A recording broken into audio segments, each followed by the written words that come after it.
what's going on, guys? Welcome back to another episode. And today I'm gonna make this brief. I know I'm like super late to this party, but I just want to talk about price increases for consoles. How are we still living in a time where instead of prices going down, they're actually going up? Like, how is this working out? Because I want to say this is like the third, or no, this is like the second, maybe third time that they're increasing the price. Which, how is this possible? I remember when I got the PS5 Pro, it was after they just increased it, and now it's up again to $800. Wait, no, maybe 900? I have no idea, nor do I want to look. I'm just gonna post a little clip there, or a picture up here, so you guys can see where the prices are changing to. But isn't that ridiculous? And the excuse is the same thing. We're having some kind of shortage for RAM. But the weird thing about this is, like, when manufacturers make these consoles, they always end up doing refreshes, which is like they'll take a look at the current model, they'll kind of cut around on like cooling or whatnot, as long as the console can work perfectly, and then they'll sell it at the same price while they're still making a little bit of a profit. So how is it that even after we had the console refreshes for PS5, PS5 Pro, the PS5 Slim, where I think now it's just the PS5 Slim, there is no regular PS5 anymore. So how is it that we're having these second remodels to cut costs, but the prices are still going up? And it's all based on RAM. Nothing about the storage, all because they cannot be able to find RAM at a decent price. Which I always thought that when manufacturers make consoles, they make enough. And yeah, they're always going to run out of stock at some point. They're going to have to make more, especially they're not going to make 5 million and then all of a sudden do a refresh after that, and then, you know, try to have some of that 5 million stock sell first before doing a refresh. No, they do a certain amount that's calculated, and then once they pretty much calculate exactly how much they got sold, it's like, okay, how much did we spend? How much did we make? And if we were to, you know, redesign this whole chip here, or redesign the way it runs, how much more are we going to be able to save? That's the numbers game. But we are at a point where now we're getting the second, maybe third, price increase, to which, when is it gonna stop? I remember when I was younger, you could get the console when it first came out, but then you could also get the console maybe a year, 2, 3 years later, and it went down by $100. That's not happening anymore, and it hasn't happened for years.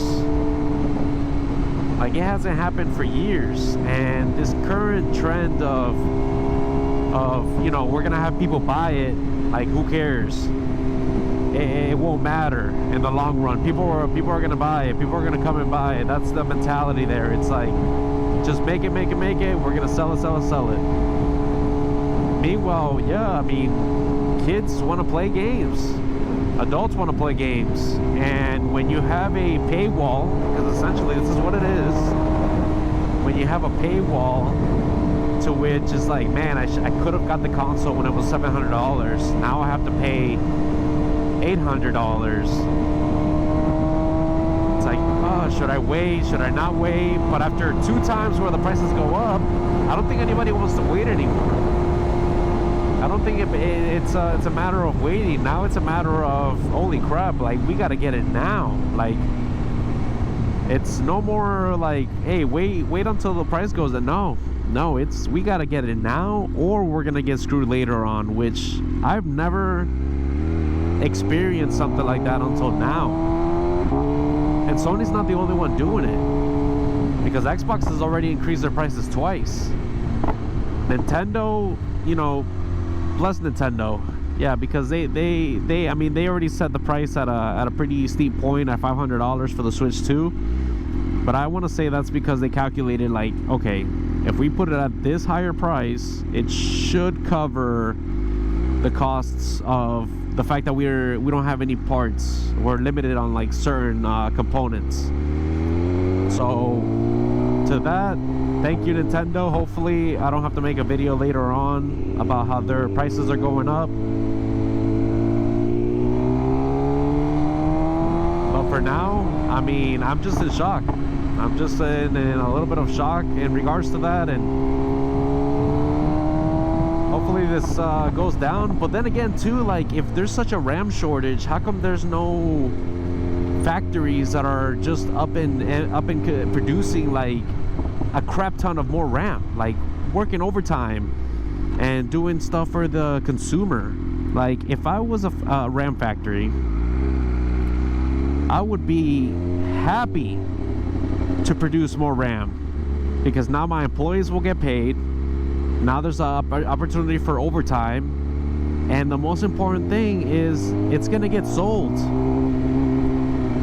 It's gonna get sold no matter what, because especially with all this AI technology getting more and more sophisticated, the one thing that it needs in order for it to run quicker is gonna be RAM. So of course, once we start having a shortage of RAM, man, what's going on with people today?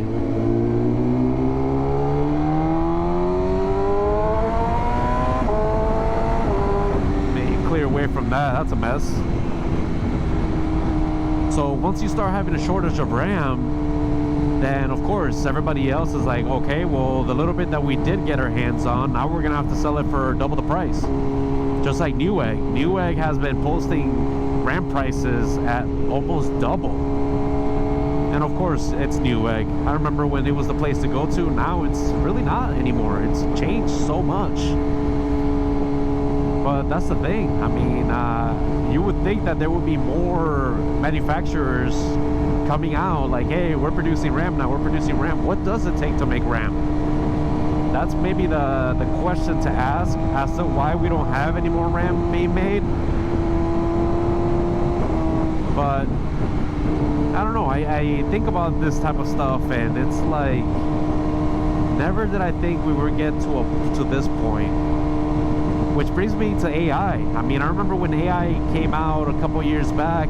I mean, it's been out since the 60s. But when it got refreshed and brought to mainstream again a couple years back, it had this whole crazy capability. Now it really doesn't. Like, now people are using it for slop, which, you know, is it the fault of the AI designers? Is it the fault of the people? Like, who's really here at fault? The Sam Altman, like, dumbed down AI because he saw how capable it is. I mean, because it is very capable of doing a lot of amazing things. I mean, it's incited a whole bunch of different conflicts. I mean, it's incited conflicts with actors, writers, designers, overall artists. You know, people have lost their jobs because of AI.